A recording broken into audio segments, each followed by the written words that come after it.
अस्सलाम वालेकुम सत श्री अकाल। मैं वकास हैदर और अज एक होर अचीवमेंट असी हासिल की है। इत्थे तकरीबन कोई 20 तो 25 खैमा बस्ती लगाई असी इत्थे और ये साडे नाल मौजूद ने जिन्हां वास्ते असी सारा कुछ कीता है। ये सारा कुछ जो असी कीता है ये रवि सिंह खालसा जिहड़े साडे भाई ने उन्हां दी वजह तो मुमकिन होया है ते नाल दे नाल नासिर ढिल्लों भाई हरी एक दो ਜਿਹੜੇ ਮੇਨ ਹੈਗੇ ਨੇ ਆਰਗੇਨਾਈਜੇਸ਼ਨ ਇਹਨਾਂ ਦੀ ਵਜ੍ਹਾ ਤੋਂ ਸਾਰਾ ਪੋਸੀਬਲ ਹੋਇਆ। ਅਸੀਂ ਇੱਕ ਟੀਮ ਐਜ਼ ਅ ਟੀਮ ਕੰਮ ਕਰਦੇ ਪਏ ਹਾਂ ਤੇ ਵਕਾਰ ਭਾਈ ਅਸੀਂ ਇਸ ਟਾਈਮ ਕਿਹੜੀ ਜਗ੍ਹਾ ਤੇ ਮੌਜੂਦ ਹਾਂ? ਅਸੀਂ ਇਸ ਟਾਈਮ ਮੌਜੂਦ ਹਾਂ ਜ਼ਿਲ੍ਹਾ ਰਾਜਨਪੁਰ, ਤਹਿਸੀਲ ਵੀ ਰਾਜਨਪੁਰ ਹੈ ਤੇ ਬਸਤੀ ਜਿਹੜੀ ਹੈ ਉਮਰ ਖਾਨ।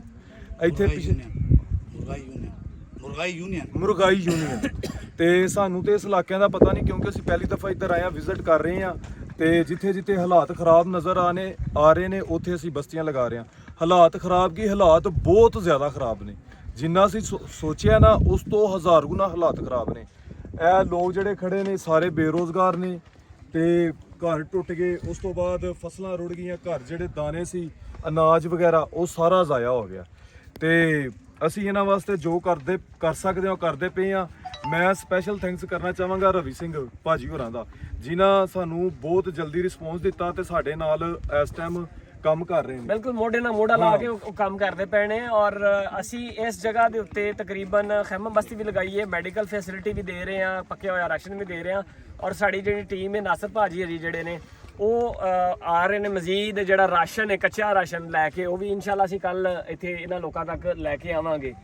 ਤੇ ਉਸ ਤੋਂ ਬਾਅਦ ਮੱਛਰਦਾਨੀਆਂ ਸਾਡੇ ਕੋਲ ਮੌਸਬਲ ਹੈ ਕਿਉਂਕਿ ਮੱਛਰ ਇੱਧਰ ਬਹੁਤ ਜ਼ਿਆਦਾ ਹੈ, ਜਿਹਦੀ ਵਜ੍ਹਾ ਤੋਂ ਪਾਣੀ ਖੜਾ ਹੈ ਉਹਦੇ ਉੱਤੇ ਮੱਛਰ ਬੈਠਦਾ ਹੈ, ਫਿਰ ਬੱਚਿਆਂ ਨੂੰ ਕੱਟਦਾ, ਉਹਦੇ ਨਾਲ ਬਿਮਾਰੀਆਂ ਬਹੁਤ ਜ਼ਿਆਦਾ ਲੱਗਦੀਆਂ।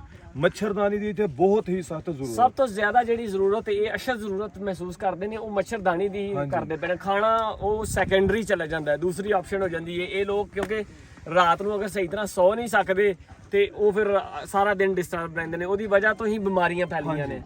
ਤੇ ਅਸੀਂ ਉਮੀਦ ਕਰ ਰਹੇ ਹਾਂ ਕਿ ਜੀ ਇਸੇ ਤਰ੍ਹਾਂ ਸਾਰੇ ਲੋਕਾਂ ਦਾ ਤਾਮਨ ਸਾਡੇ ਨਾਲ ਰਹੇਗਾ ਔਰ ਅਸੀਂ ਇਹਨਾਂ ਲੋਕਾਂ ਦੀ ਹੈਲਪ ਕਰ ਸਕਾਂਗੇ ਔਰ ਇਹ ਸਾਰਾ ਕੁਝ ਮੁਮਕਿਨ ਉਦੋਂ ਹੀ ਹੋ ਸਕਦਾ ਹੈ ਜਦੋਂ ਤੁਹਾਡੇ ਵਰਗੇ ਪਿਆਰੇ ਲੋਕ ਸਾਡੀ ਮਦਦ ਕਰਨਗੇ ਤਾਂ ਕਿ ਅਸੀਂ ਇਹਨਾਂ ਲੋਕਾਂ ਦੀ ਹੈਲਪ ਕਰ ਸਕੀਏ। ਹਾਂਜੀ, ਕਿਉਂਕਿ ਦੇਖੋ ਅਸੀਂ ਇਕੱਲੇ ਤੇ ਕੁਝ ਨਹੀਂ ਕਰ ਸਕਦੇ। ਜੋ ਸਾਡੇ ਵਾਸਤੇ ਸੀ ਅਸੀਂ ਸਟਾਰਟਿੰਗ ਕੀਤਾ, ਅਸੀਂ ਸ਼ੁਰੂ ਕੀਤਾ, ਸਾਡੇ ਨਾਲ ਬਹੁਤ ਸਾਰੇ ਬੰਦੇ ਜੁੜ ਗਏ। ਹੁਣ ਅਸੀਂ ਆਪਣਾ ਵਕਤ ਕੱਢ ਕੇ ਇਹਨਾਂ ਤੱਕ ਫਿਰ ਰਹੇ ਹਾਂ, ਜਿਹੜਾ ਜ਼ਿਆਦਾ ਅਹਿਮ ਹੈ। ਇਹਨਾਂ ਦੇ ਘਰਾਂ 'ਚ ਜਾ ਰਹੇ ਹਾਂ, ਦੇਖ ਰਹੇ ਹਾਂ ਕਿ ਜਿਹੜਾ ਜ਼ਰੂਰਤਮੰਦ ਹੈ ਉਹਦੇ ਤੱਕ ਸਮਾਨ ਪਹੁੰਚ ਜੇ, ਕਿਉਂਕਿ ਇੱਥੇ ਬਾਹਰ ਲੋਕ ਬਹੁਤ ਐਸੇ ਖੜੇ ਨੇ ਜਿਹੜੇ ਸਿਰਫ ਪੈਸੇ ਲੈਣ ਵਾਸਤੇ ਜਾਂ ਰਾਸ਼ਨ ਲੈਣ ਵਾਸਤੇ ਖੜੇ ਹੁੰਦੇ ਨੇ, ਮਾਲੀ ਹਾਲਾਤ ਉਹਨਾਂ ਦੇ ਬਿਹਤਰ ਨੇ। ਇੱਥੇ ਮੈਂ ਇੱਕ ਗੱਲ ਤੁਹਾਡੀ ਗੱਲ ਤੋਂ ਅੱਗੇ ਕਰਨਾ ਵਾਂ ਕਿ ਬਹੁਤ ਸਾਰੇ ਲੋਕ ਲਾਹੌਰ ਜਾਂ ਇਹਦੇ ਗਿਰਦੋਨਵਾਦ ਦੇ ਜਿਹੜੇ ਬਿਗ ਸਿਟੀ ਨੇ ਨਾ ਉੱਥੇ ਮੰਗਣ ਵਾਲੇ ਖਤਮ ਹੋ ਗਏ ਨੇ। ਉਹ ਕਿੱਧਰ ਚਲੇ ਗਏ ਨੇ? ਉਹ ਇਹਨਾਂ ਇਲਾਕਿਆਂ 'ਚ ਆ ਗਏ ਨੇ। ਉਹ ਇੱਥੇ ਆ ਕੇ ਕੀ ਕਰਦੇ ਨੇ? ਇਹਨਾਂ ਲੋਕਾਂ ਦਾ ਹੱਕ ਖਾਂਦੇ ਪਏ ਨੇ।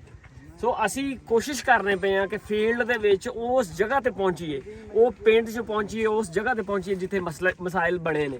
ਹੁਣ ਸਾਡਾ ਇਹ ਗੱਲ ਕਹਿਣ ਦਾ ਮਕਸਦ ਇਹ ਸੀ ਕਿ ਸਾਡੇ ਭਰਾ ਜਿਹੜੇ ਹੋਰ ਵੀ ਨੇ ਰਾਸ਼ਨ ਵਗੈਰਾ ਲੈ ਕੇ ਆਉਂਦੇ ਨੇ, ਕੋਈ ਮਾਲੀ ਇਮਦਾਦ ਕਰਨ ਆਉਂਦੇ ਨੇ, ਉਹ ਕੀ ਕਰਦੇ ਨੇ ਬਾਹਰ ਜਿਹੜੇ ਰੋਡ ਤੇ ਬੰਦੇ ਬੈਠੇ ਨਾ ਖੈਮੇ ਲਗਾ ਕੇ ਉਹਨਾਂ ਨੂੰ ਦੇ ਕੇ ਚਲੇ ਜਾਂਦੇ ਨੇ। ਉਹ ਇਸ ਚੀਜ਼ ਦੇ ਹੱਕਦਾਰ ਨਹੀਂ। ਤੁਸੀਂ ਅੰਦਰ ਪਿੰਡਾਂ ਦੇ ਵਿੱਚ ਜਾਓ, ਬਸਤੀਆਂ 'ਚ ਜਾਓ, ਜਿੱਥੇ ਪਾਣੀ ਆਇਆ ਸੀ, ਘਰ ਟੁੱਟੇ ਨੇ, ਲੋਕਾਂ ਦੇ ਘਰ ਡਿੱਗ ਗਏ ਨੇ, ਉਹਨਾਂ ਦਾ ਸਮਾਨ ਵੀ ਉਹਦੇ ਥੱਲੇ ਆ ਗਿਆ। ਤੁਸੀਂ ਜਾ ਕੇ ਦੇਖੋਗੇ, ਯਕੀਨ ਮੰਨੋ ਬੰਦੇ ਦੀ ਰੂਹ ਕੰਬ ਜਾਂਦੀ ਹੈ। ਜਿਹੜਾ ਹੱਕਦਾਰ ਹੈ ਉਹਦੇ ਤੱਕ ਹੱਕ ਪਹੁੰਚਾਓ। ਤੁਹਾਨੂੰ ਥੋੜੀ ਜਿਹੀ ਮੁਸ਼ਕਲਾਂ ਆਉਣਗੀਆਂ ਪਰ ਅੱਲਾਹ ਪਾਕ ਇਹਦਾ ਤੁਹਾਨੂੰ ਅਜਰ ਵੀ ਦੇਗਾ।